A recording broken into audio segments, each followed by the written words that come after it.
Hello बच्चों, क्या हाल चाल? बढ़िया। तो पिछले वीडियो में हम पढ़े थे कूलाम बल, वैद्युत बल।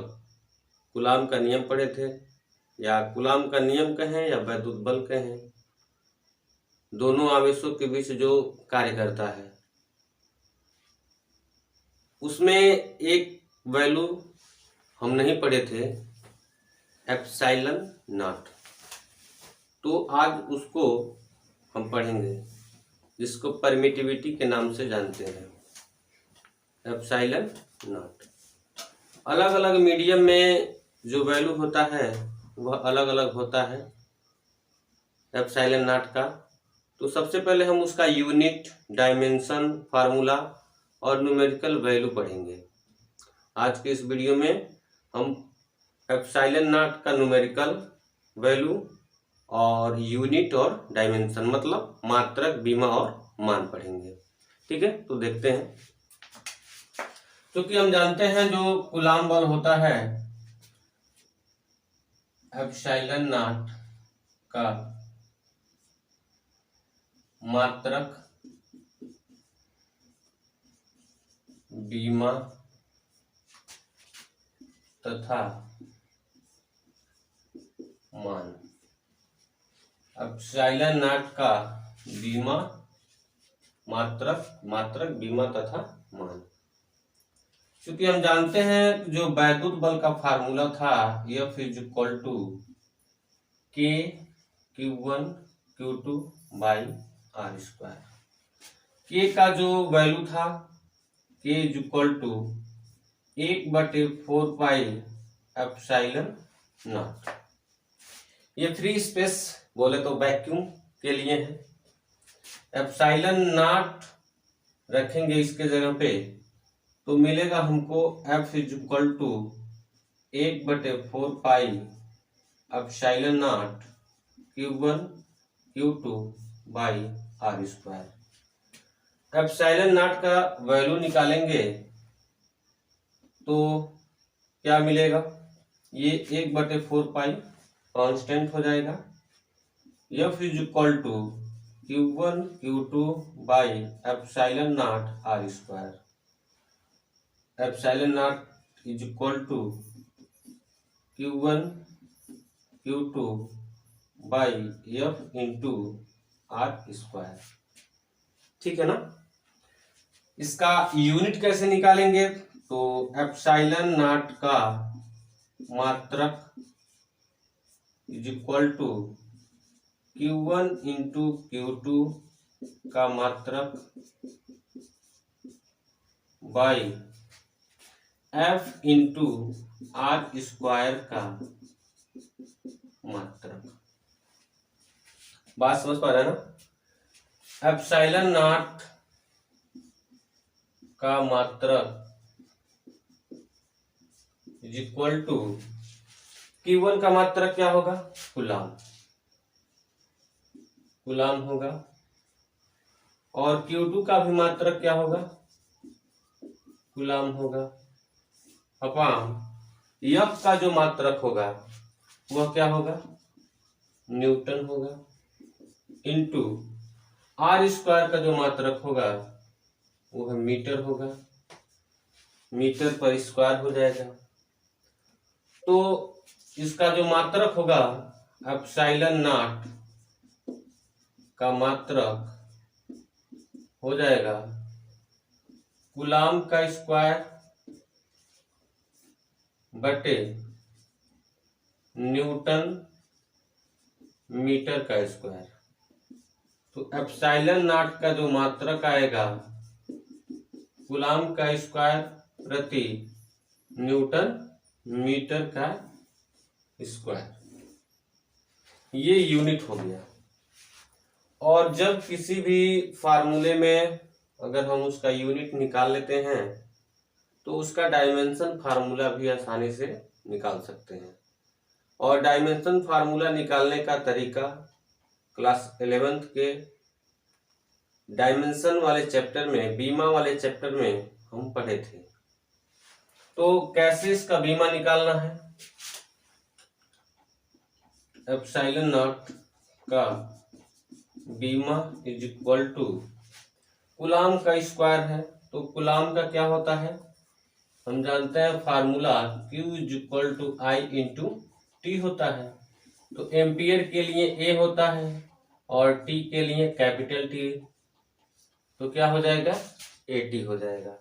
तो कूलाम का स्क्वायर है तो AT पर स्क्वायर लिख सकते हैं, और नीचे जो है न्यूटन है, तो न्यूटन के जगह हम क्या लिख सकते हैं, F बराबर हम पढ़े हैं M इंटू ए।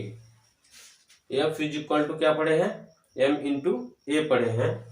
तो F is equal to M का कैपिटल M हो जाता है और A का LT पे -2 हो जाता है एक्सेलरेशन का। त्वरण का विमीय सूत्र जो है LT पे -2 होता है, ठीक है ना। तो जो फोर्स होगा यानी बल का मात्रक न्यूटन होता है, तो उसका क्या हो जाएगा, MLT पे -2 हो जाएगा। तो ये हो जाएगा यहाँ पर MLT पे -2 हो जाएगा, और इनटू मीटर स्क्वायर है तो मीटर का डायमेंशन फार्मूला L, ठीक। तो देखेंगे इसमें कुछ कैंसिल होने वाला है, तो इसमें कोई भी वैल्यू जो है कैंसिल नहीं हो रहा है। M को ऊपर ले जाएंगे तो ये हो जाएगा M पे -1, और L ये दोनों L पर 2 होगा, और ऊपर जाएगा तो L पे -2 हो जाएगा, और T पे -2 है और ऊपर 2 है, तो ये नीचे से ऊपर जाएगा तो T पे 2 + 2 हो जाएगा, अर्थात T पे 4 हो जाएगा, और ये है तो ये लिख लेंगे। ये हो जाएगा एप्सिलॉन नॉट का विमीय सूत्र। विमीय सूत्र क्या हो गया, M पे -1, L पे -2, T पे 4, और कूलाम का स्क्वायर है तो ये A पे स्क्वायर भी हो जाएगा, A पे स्क्वायर हो जाएगा, ठीक है। M पे -1, L पे -2 और T पर 4, L पर स्क्वायर, ये पे 2 बोल सकते हैं। ये एप्सिलॉन नॉट जो है ये है क्या, दोनों चार्जों के बीच में ये अपना जगह बनाता है। कहने का मतलब ये है, इसको हम विद्युतशीलता कहते हैं। कैसे डिफाइन करेंगे इसको, लिख देते हैं, विद्युतशीलता, विद्युतशीलता माध्यम का वह गुण होता है, वह गुण होता है जिससे दोनों आवेश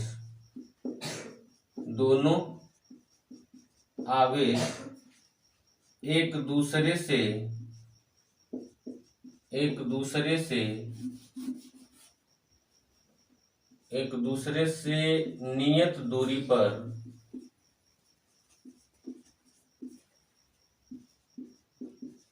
ठहरते हैं, ठीक है ना। विद्युतशीलता, एप्सिलॉन नॉट को क्या कहते हैं, विद्युतशीलता कहते हैं। और डिफाइन उसको कैसे करेंगे, डिफिनेशन उसका क्या है कि विद्युतशीलता माध्यम का वह गुण होता है जिससे दोनों आवेश एक दूसरे से नियत दूरी पर ठहरते हैं।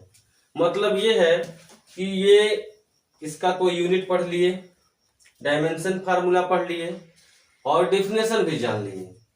कहने का मतलब ये है कि अगर दो चार्ज हैं, ये Q1 चार्ज है और ये Q2 चार्ज है, अगर पॉजिटिव चार्ज है तो इनके बीच में जो फोर्स कार्य कर रहा है, तो ये एप्सिलॉन नॉट परमिटिविटी क्या करता है, उनके बीच के फोर्स को डिक्रीज करता है।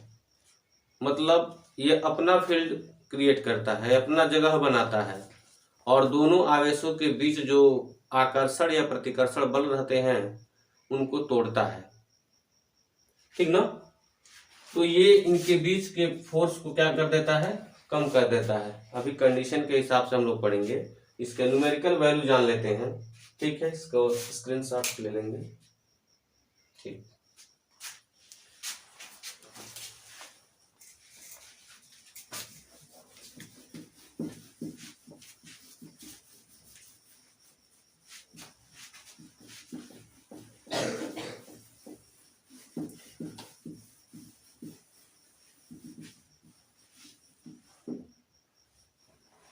न्यूमेरिकल वैल्यू कैसे कैलकुलेट करेंगे, क्योंकि प्रयोग से हम पढ़ चुके थे कि k इज इक्वल टू 1/4πε0 होता है, ठीक है। और प्रयोग द्वारा k का मान जो मिला था 1/4πε0 is equal to 9 × 10⁻⁹ newton metre का स्क्वायर पर कूलम का स्क्वायर, ठीक है ना। यहाँ पर अगर हम इसका अपोजिट करेंगे तो मिलेगा 4πε0 इज इक्वल टू 1/9 × 10⁻⁹, ठीक। अपोजिट करेंगे तो 9 × 10⁻⁹ हो जाएगा। हमको ε0 का न्यूमेरिकल वैल्यू चाहिए, इसका आंकिक मान चाहिए, तो ε0 इज इक्वल टू 1/4π, ये मल्टीप्लाई में है तो डिवाइड में हो जाएगा, इंटू 9 × 10⁻⁹, ठीक है ना। यहाँ पर वैल्यू रखेंगे ε0 का, ये पाई का वैल्यू रखेंगे 4 × 3.14, 9 × 10⁻⁹। इसको कैलकुलेट करेंगे तो ε0 का जो वैल्यू होगा वो आपका निकल करके आएगा 8.85 × 10⁻⁻12 कूलम का स्क्वायर पर न्यूटन मीटर का स्क्वायर। अब बात समझिए, ये 8.85 × 10⁻⁻12 जो है 12 कूलम स्क्वायर प्रति newton metre square free space vacuum निर्वात या वायु के लिए इसका जो मान होता है वह मिनिमम होता है, बहुत ही कम होता है। यानी कि जो ε0 है यह निर्वात या वायु के लिए क्या होता है, न्यूनतम होता है, ठीक है ना। जब ε0 का जो वैल्यू होगा वह न्यूनतम होगा तो उस कंडीशन में जो निर्वात में लगने वाला जो फोर्स होगा वह क्या होगा, मैक्सिमम होगा। क्या होगा, मैक्सिमम होगा, अर्थात अधिकतम होगा। जो कूलाम बल यानी कि दोनों आवेशों को हम निर्वात या वायु में रखते हैं तो उस कंडीशन में जो ε0 है उसकी जो मात्रा है वह बहुत ही क्या होता है, कम होता है। तो इसके लिए जब ε0 का जब वैल्यू कम है तो फोर्स क्या होगा, अधिक होगा। अर्थात अगर कह दे कि दोनों आवेशों के बीच अधिकतम बल कब होता है, तो निर्वात या वायु की स्थिति में। अभी उस चीज को हम पढ़ेंगे। होता है 7.12 इंटू 10⁻⁻10 कूलम स्क्वायर पर न्यूटन मीटर का स्क्वायर। और ग्लास के लिए भी एप्सिलॉन का जो मान होता है, ग्लास के लिए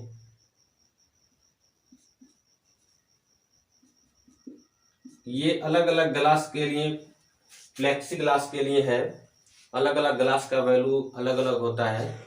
मीडियम के लिए उसके लिए 3.01 इंटू 10⁻⁻11 होता है। 3.01 इंटू 10⁻⁻11 कूलम न्यूटन मीटर का स्क्वायर। बात समझ पा रहे हैं। ये एप्सिलॉन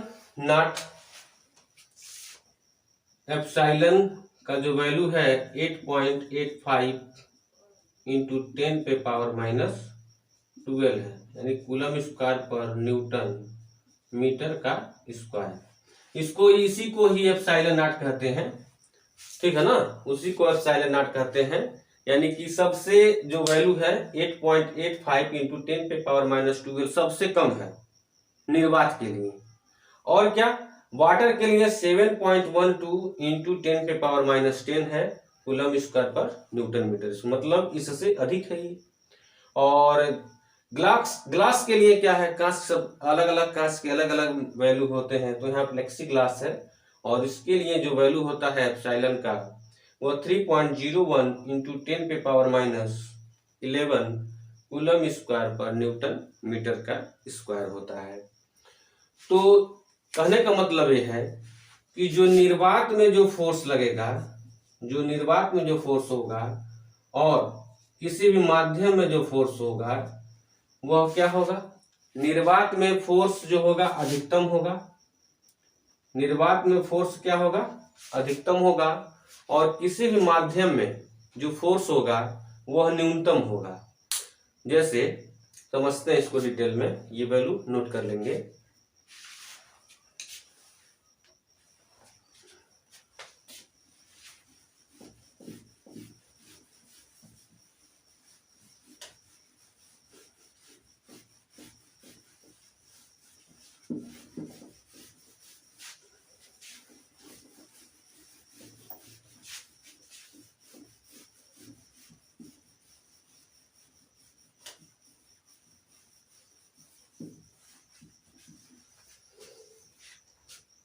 समझते हैं, निर्वात कंडीशन देख लेते हैं। कंडीशन निर्वात या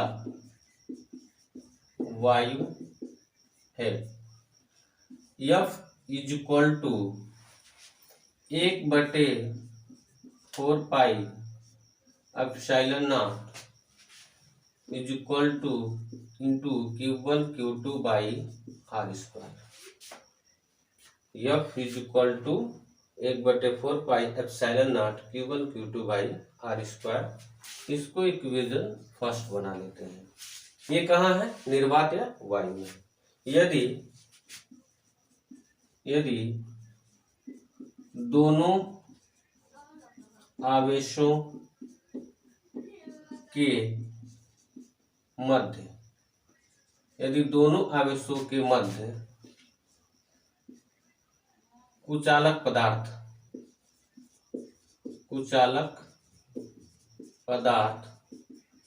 रख दें, जैसे कागज, मोम, गत्ता। ठीक, यदि दोनों आवेशों के मध्य कुचालक पदार्थ रख दें, जैसे कागज, मोम, गत्ता।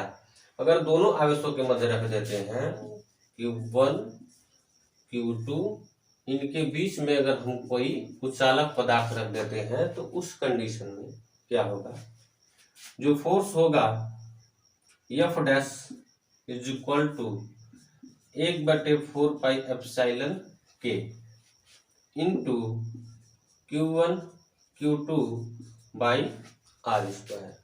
इसको बना लेते हैं इक्वेशन 2। ठीक है ना। फर्स्ट से फर्स्ट में डिवाइड करेंगे, F E upon F dash is equal to, तो कैंसिल क्या क्या होने वाला है, 1/4 pi epsilon naught Q1 Q2 by r square, और पूरा का वैल्यू जो है 1/4 pi epsilon naught K Q1 Q2 by r square. यहाँ से ये कैंसिल हो जाएगा, 1/4 पाई कैंसिल हो जाएगा। वैल्यू आएगा F E is equal to, F dash is equal to 1/4 pi epsilon naught और एप्सिलॉन नॉट भी कैंसिल हो जाएगा। तो वैल्यू निकल कर आएगा हमारा 1/K। F E F dash is equal to